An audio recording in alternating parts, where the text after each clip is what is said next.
por qualquer que seja a intervenção. Não permitam isso, não facilitem isso. E aí ele diz, não vos perturbeis quer por espírito, seja um espírito de uma mensagem, ou seja mesmo a presença espiritual perversa, tentadora, molestadora, ou espíritos de pregadores que chegavam ensinando o erro, o engano, o desvio, a apostasia, como se chamava no início de todas essas descrições.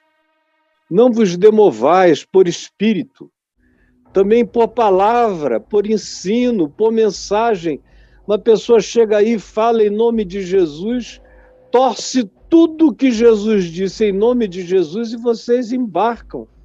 Vocês creem, vocês aplaudem, vocês dizem aleluia. Vocês são uns perdidos de consciência, não sabem de nada. Por isso são tão facilmente demovíveis.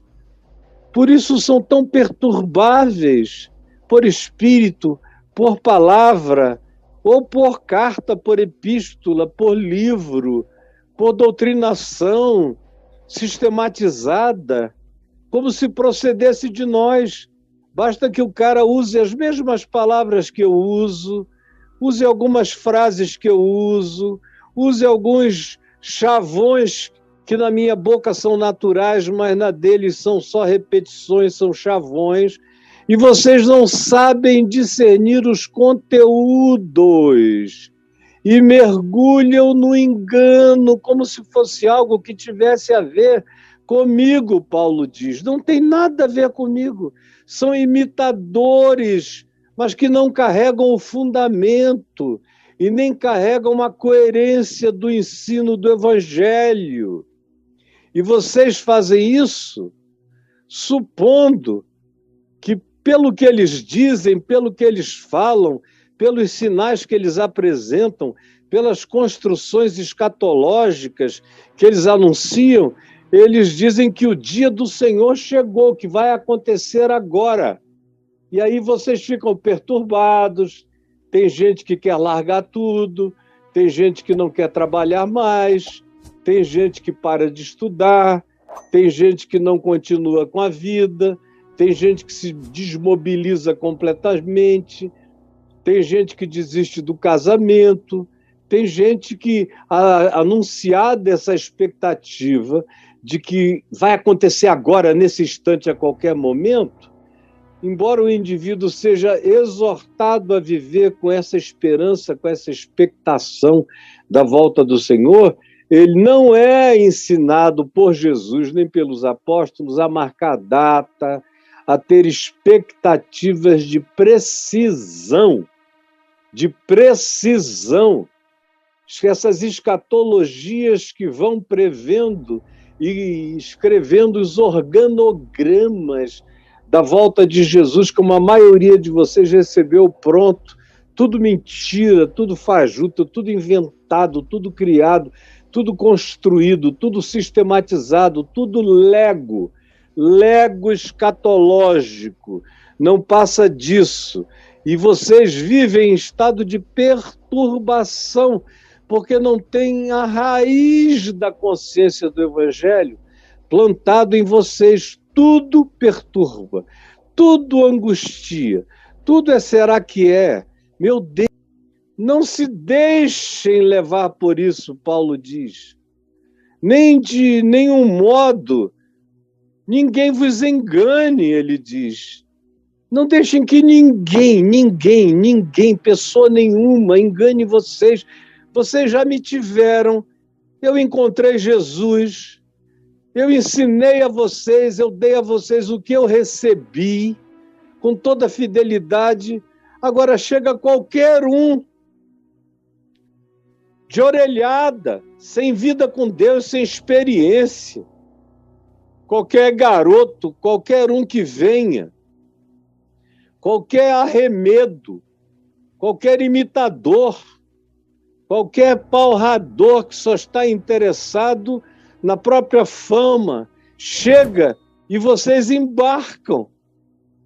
Mas ninguém vos engane de modo algum. É o apelo dele. Por favor, olhem para o coração de vocês, vejam de quem vocês aprenderam a história e a consistência daqueles de quem vocês aprenderam o evangelho puro e simples. Por que vocês estão se deixando levar por mentiras e enganos? E por que vocês se tornaram filhos das falsas novidades que não são boas novas, são apenas fake news? Por quê? Por quê? Não, ninguém vos engane, porque isto, a volta do Senhor, esse momento absolutamente crítico, único, definitivo, para nós que temos esperança e fé, esse tempo, essa hora, que o Senhor Jesus disse que ninguém sabe, nem os anjos dos céus, nem o Filho, ninguém sabe, é um mistério do Pai, em relação ao qual o Filho se esvaziou, para que Deus seja tudo em todos, ele próprio Filho, subsistido em forma de Deus, não seja nada além de um servo obediente nessa relação. Mas Paulo diz, ninguém vos engane, porque o Senhor não vai voltar e esse tempo do fim não vai se concluir antes que venha a apostasia da igreja. Quando a igreja vai se tornar um ente irreconhecível. Ela vai usar o nome de Deus, vai usar o nome de Jesus, vai usar chavões e jargões que se identificam com a mensagem do Evangelho, mas eles não vão ter nenhum conteúdo da palavra. Não vão ter o amor segundo o Evangelho, nem a pureza da fé segundo o Evangelho, nem o compromisso com a justiça e com a verdade, com a compaixão, com a bondade, com a misericórdia, com a longanimidade, com o domínio próprio, com a mansidão.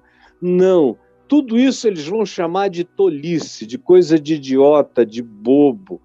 Eles vão querer mesmo fazer o que quer que digam que eles devam fazer para acelerar essa volta do Senhor, mesmo que seja praticando coisas totalmente contrárias ao Evangelho, maquiadas, envernizadas com o nome de Jesus, mas sem nenhum Evangelho no seu conteúdo. Meu Deus, até quando eu vou repetir isso e até quando você não vai entender?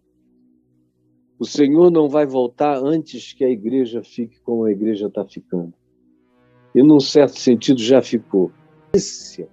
A quantidade de gente que prega ódio, que prega violência, que prega o arrepio, que prega o abuso do próximo em nome de Deus, que se sentem com superioridade por serem crentes sobre os demais cidadãos da sociedade e que acham que receberam de Deus a unção do domínio, do controle, da opressão, da determinação, como se fossem verdadeiros ayatolás iranianos determinando a vida das pessoas em sociedade, suprimindo os direitos, querendo, de fato, acachapar minorias e gente que sabe menos, pode menos, tem menos.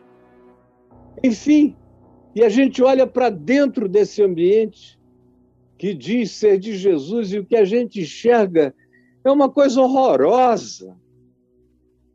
Nem fora, frequentemente, a gente encontra tanto barbarismo, tanto horror, tanta raiva, tanto ódio, tanta hostilidade, tanta intolerância, tanta mania de que está sendo oprimido e por isso oprime o outro com uma força enorme, com uma desigualdade brutal. E ninguém diz nada. E quem levanta a voz contra é chamado de herege, de apóstata. As coisas estão tão perversas que quando você ensina a verdade pura e simples do Evangelho, você é o apóstata, você é o herege. Porque nós estamos chegando nas proximidades da revelação do que Paulo chama de homem da iniquidade, filho da perdição, que é aquele cara que toma o lugar de Deus. Ele se opõe e se levanta contra tudo que se chama Deus, Deus de verdade. Paulo diz: a volta do Senhor não vai acontecer antes que a igreja se transforme nessa coisa mais nojenta, disforme, irreconhecível da face da terra. Quando a coisa mais difícil vai ser encontrar gente limpa, gente pura, gente santa, gente sincera, gente que não está querendo usar, nem explorar, nem abusar, nem se servir, nem se colocar no lugar de Deus, nem na cátedra de Deus, nem se passar por Deus, nem ser reverenciado como se fosse Deus, nem ser ouvido como se fosse Deus falando. Vai chegar essa hora. E assim como hoje, o que já chegou, já nos demonstrou que as pessoas são capazes de se entregarem a qualquer coisa. Quanto mais esse tempo radical se aproxime, mais a gente verá que as pessoas realmente se entregam a qualquer coisa. Elas não entendem nada. Se tiver o nome de Jesus e o nome de Deus, elas estão fazendo feitiçaria para o diabo, como se estivessem servindo a Deus, porque não compreendem nada. Tem olhos, mas não veem, ouvidos, mas não ouvem, coração, mas não discernem. O nome de Deus está nas suas bocas, nos cânticos, mas o coração está longe, divorciado do entendimento, do conhecimento, do discernimento, do compromisso, da fidelidade, da instalação constantiniana do que a gente chama de cristianismo no quarto século para cá. Surgiram as maiores loucuras, as mais impensáveis, as maiores apostasias, praticadas em nome de Jesus, mas está longe de ser tudo. Como a gente não podia nem imaginar. Eu assisto coisas hoje em dia, faladas, ditas, em nome de Jesus, dos púlpitos das igrejas, que eu não achei que eu fosse ouvir nem num púlpito de um lugar que, de maneira extrema, clara, objetiva, explícita, extroversa, dissesse: nós estamos aqui para louvar o diabo, a Satanás. Eles não dizem isso nos cultos cristãos, mas eles fazem e ensinam coisas que só ensina quem tem compromisso com a maldade do diabo. Mas porque dizem em nome de Jesus, em nome de Deus, com aleluias e aplausos, vocês todos embarcam, vão embora, dizem aleluia, choram, se emocionam ouvindo engano, mentira, devaneios, invenções, maluquices e insanidades que corrompem a alma, que destroem o ser, que não deixam aquela genuína esperança da volta do Senhor se instalar.